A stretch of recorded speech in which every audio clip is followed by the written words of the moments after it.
If you're a crocheter, can you ever actually have nothing to wear?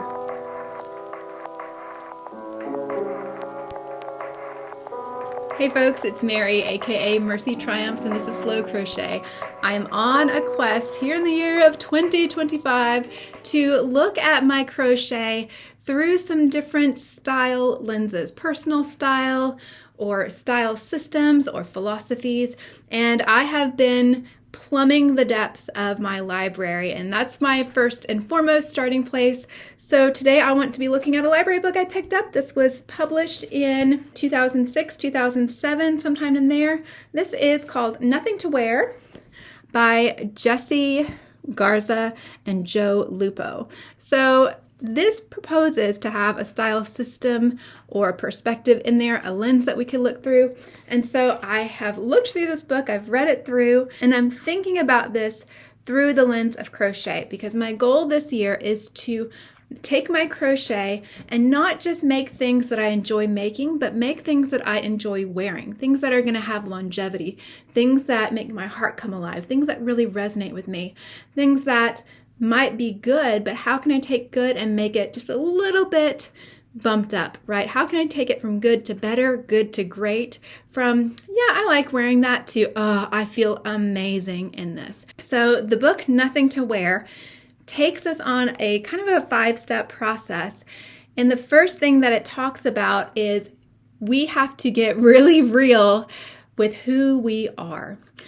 This can be a little bit challenging because, at least for me, and maybe for you too, who we are in our head is not necessarily the life that we live. One of the principles of this book is that there tends to be a disconnect. People have a challenge with their style when there's a disconnect between their identity and the reality of their life.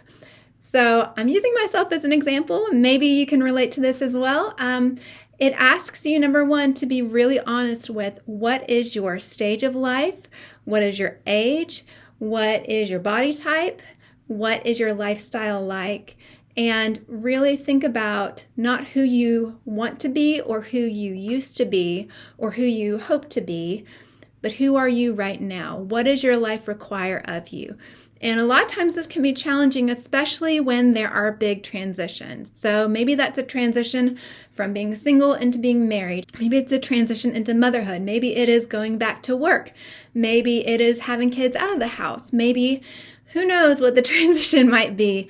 I know for me, I do have a transition coming up, and it requires a little bit of extra thinking in terms of what I will need from my clothes. I think I'm going to have to be a little bit more professional. Right now, I am a stay-at-home mom. I do YouTube, I do volunteer work, I'm active at church, we homeschool, we work in the community, but I do not have a formal life at all. However, I do tend to be really joyful and quirky in the things that I wear. I want to be intentional. I'm not really bothered by trends. And that's one of the joys of crochet. I know that when I make something, it's going to be unique to me. And so when I do that, what am I serving? Like, what image of myself am I serving? Am I making things that single 20-year-old me would wear? Or am I making things that really work for my current lifestyle? Or am I making things in preparation for where I'm going to be headed, where I'm going to need to be a little bit more professional? I won't be able to wear maybe flare jeans and t-shirts every day. I'll have to have a couple extra pieces in my wardrobe. So number one, that metric of let me take an honest look at who I am right now in my life. And that can be really hard. And I think sometimes we can struggle, at least I can, because I've been so many different things. You know, that great Whitney Houston song, I'm every woman, it's all in me. It's true, right? Like, there's parts of me that are still the little sweet girl that just wants to dance on my tiptoes and my frilly socks and my patent little Mary Jane shoes and twirl in a pretty dress and have my daddy clap for me. There is a part of my heart that will always be that sweet and innocent and precious. There is a part of me that will always be that awkward teenager that's carrying around a giant stack of books, that has strong opinions, but also really wants to be kind, that wants to fit in, but doesn't want to fit in that much, because I don't want to fit in to the point that I lose who I am. I'm always going to be a little weird. That's all right. A little nerdy. That's all right. I'm always going to be a little awkward, but we're going to embrace that awkward and talk to other UTV awkward people. Y'all are my people. You know what it's like.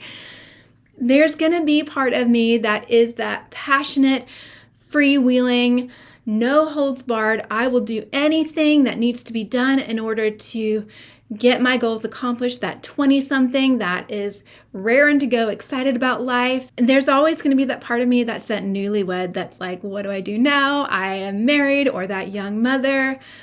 How did I become a mom? What happened? Like, this came out of nowhere.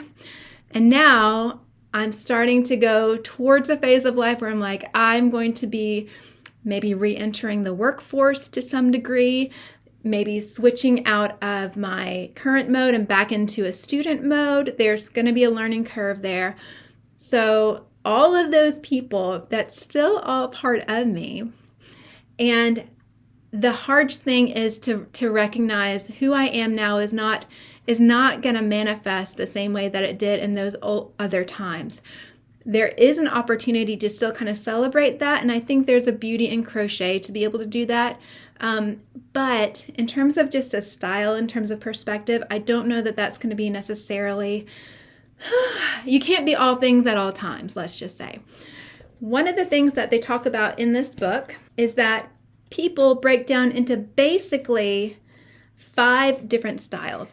Now, they say that, and then they go on to say you can be a combination of some of these. But the 5 different styles are classic, chic, whimsical, bohemian, and avant-garde. And I'm going to say right now, I think that crochet would fit into bohemian just because they talk about bohemian as being kind of 70s, kind of flower child, as I understand it. So y'all, actual hippies, please correct me. There's a beautiful emphasis on taking clothes and making them your own. And so that's when a lot of the granny squares came in, and you would take crochet and you would add that to your clothes and you'd have this really unique piece, right? You do a lot of macrame, things of that nature. And so I think bohemian, number 1, would have to be one of my styles. I'd say the other one is probably classic, just because I want to be a little bit practical. I want to make sure that my clothes are going to work for a lot of different situations, and I don't really want to follow trends. I want to look like myself, and I want to look good, but I don't need to be, I'm not a fashion model, and I'm not trying to be super one thing or another. I'm kind of grounded. I mean, I'm wearing the plaid shirt and got the braid and the mess and whatever. Like, I'm not that girl. I'm not really whimsical either. They talk about whimsical as being more the flowers and the frills and the kind of girly girl. They didn't say it quite like that, but that was the impression that I got. So there is a quiz that you can take to kind of identify what your style is. And then they go into talking about how you can take your wardrobe and break it down and decide, once you have this vision of kind of not only who you are, what your lifestyle is, but also what your style tends to be, and start deciding what parts of your wardrobe fit into that or not. Something that was really interesting that I found was when they're talking about deciding whether a piece of clothing, whether a piece should stay in your wardrobe or not, you should think about the idea of flattering. And they really made the concept of flattering pretty simple. It's, do you feel good wearing it? Does it make you feel good? Do you look good wearing it? I'm going to quote this out here. Clothes flatter because they accentuate the positive about you. So when you wear something that you know flatters you, you feel good wearing it, and therefore you project a feeling of confidence and well-being. So this is a key that I think I can take to my crochet.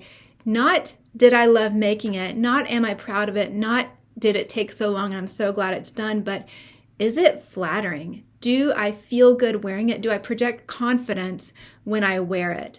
It's a very subjective thing, but there's no real cut and dry rules to it. It's just like this intuitive, it's flattering. Yeah, that works really well on me. I can tell you right now, there's a couple of sweaters in particular that I know aren't flattering. And it's really sad because I absolutely love them. One of them is this beautiful wrapped sweater. This wrapped sweater that I made with a lot of heartache. I think I had to frog it several times, but I made it using some Lion Brand Scarfie. And I was glad to use it. I really loved the process of making it. But if I'm honest, I don't find that it is super flattering on me.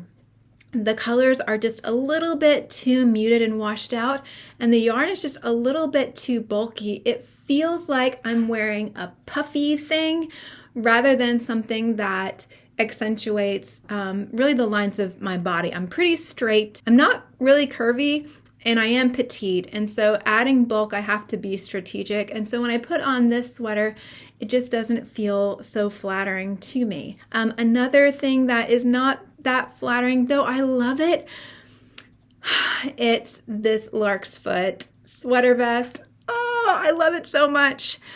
But what I don't love about it is it's just ever so slightly too short. And if I think about wearing it with jeans or bottoms that I really do love, or really working within my wardrobe, it just doesn't have a very good place. So I'm gonna have to think about that one. I might even think about this gorgeous green hat. Love, love, love it. It's super soft, beautiful pattern. But I've just found that something like this, this style of hat with a little bit of an extra brim there, it feels more flattering to me. I don't know if it's that it kind of like draws your eye up to go with the cheekbones or whatever. I'm not going to go into the technical stuff because this book is more just like, hey, do you feel confident wearing it or not? I love the hat. I love it on its own merits, but on me, it doesn't quite feel flattering. So that is a challenge. And I think that's something that I can do when I look at crochet and I think about what I'm going to work towards in the future, using that starting point of, okay, I'm going to learn from the past, and I'm going to move forward in things that I know that I really do love and that I do know work well for me. I don't want to waste my time anymore just because this is a cool new pattern or this is a really beautiful yarn. Is that something that I feel like will flatter me? Has that worked out for me in the past? And how can I let that inform the future? Now, this whole book, I would not say is the be-all, end-all. It's got some good ideas. One thing that I think I can do with crochet is looking at their capsule wardrobe, and they're saying, hey, in order to kind of cover a lot of different situations, it's good to have a capsule wardrobe. In this situation, they say you'll need a dress, a suit, you'll need some basic or colored knit tops with varying necklines, you'll want a white colored shirt, various shoes, like they go into some specifics, which I'm not even sure that I would need all the shoes, jeans, a jacket, and then a bag or a tote that's either a basic color or a neutral motif. So I was thinking, if I were to do a capsule wardrobe like this with, again, here's the list of things that they are going for, what could I do in crochet? And a couple of things jumped out at me, like I'm not going to make a white collared crochet shirt. You could, but that is for girls and guys that are a little bit younger than me. I am in a different stage of life right now, so I'll let the white collared shirt be out of a crisp cotton or linen or something like that. I don't own one of those. I don't need it for my lifestyle. Look how limp these collars are. I will probably have to get one in the future, but neither here nor there. The things that I could crochet, basic tops. Why am I not jumping on this and crocheting some beautiful little shells, maybe something with a scoop neck, something with a V-neck, some little short sleeve tops. I could do it out of a DK or maybe a sport weight yarn. I could do cotton, I could do silk, I could do wool. There is an opportunity. It says knit in this book, but clearly these guys do not know the glory of crochet. Or if I really wanted to, I guess I could pick up some needles and learn to knit and have that be a handmade part of my wardrobe. The other thing that I thought would be great, basic bag or tote. Okay, so currently in my yarn stash, I'm thinking there is some cotton yarn that I really want to make into a bag, but it's aqua blue. It's very summery, it's very fun. It's definitely a louder color. and not a basic color. But hey, there's an opportunity to add some crochet. Do I have a basic bag? Now, to be honest, I have one main bag that I use. It is a hunter green leather, and it's fabulous, and I love it. But that's because I love the color, and that's because I love like the sturdiness of it. But is hunter green leather going to go with a suit? Probably not. So could I crochet a bag, maybe a basic tote bag, maybe something kind of boxy, something with a little bit of structure? Could I crochet something that is going to be a little bit more universal to go with maybe some outfits that are a bit more professional? That's an opportunity that I could go with as well. So those were my main takeaways from Nothing to Wear. I think it's a great lens to look through. If you're interested in this book, I'll have it listed below. Not affiliate links, I don't think, unless for whatever reason I get affiliated by the time I actually launch this video.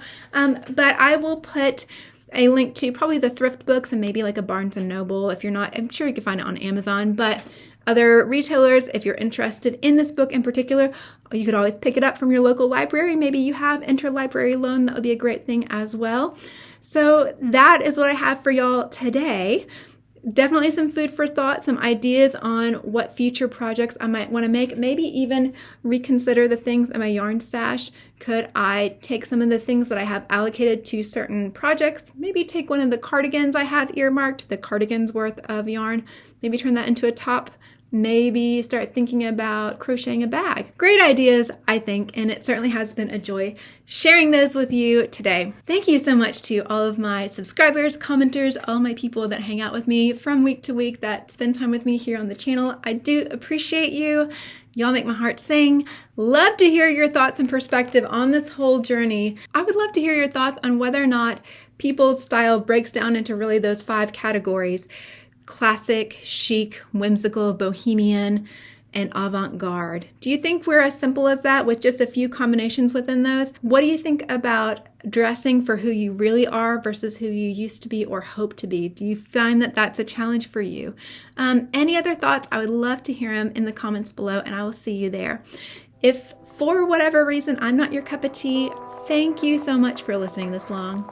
I do appreciate you, and I do hope I'll see you again soon. Bye!